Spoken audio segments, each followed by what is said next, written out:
Wapendwa katika Kristo, ninawasalimu katika jina la Bwana Mungu wetu. Na siku hii ya leo Roho Mtakatifu anaendelea kutukumbusha kwa habari ya upendo wa kweli. Upendo wa kweli ni mbegu, na hii hukaa ndani ya moyo wa mwanadamu.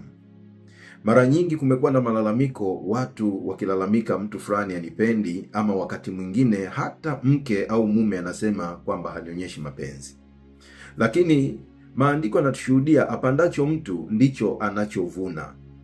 Ukishakuwa mtu mwenye moyo uliojaa manunguniko, ni vigumu kuvuna matunda ya upendo.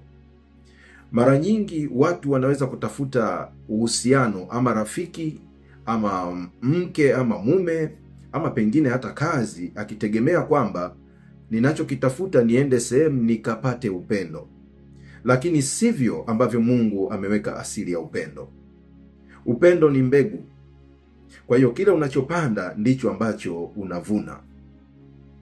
Kwa sababu hiyo, inatakiwa uwe na upendo ndani yako. Kisha uende ukatafute mtu wa kumuonyesha huo upendo, ama kupanda ile mbegu ya upendo katika moyo wake, ili uje uvune matunda ya kile ulichopanda. Ndio maana Paulo katika kitabu cha Waefeso, Matendo ya Mitume, ile sura ya 20, ukiangalia mstari wa 35, ama Book of Acts chapter 20 verse 35, anaeleza kwamba ni kama maneno ya Bwana Yesu kwamba heri mkono wenye kutoa kuliko wenye kupokea.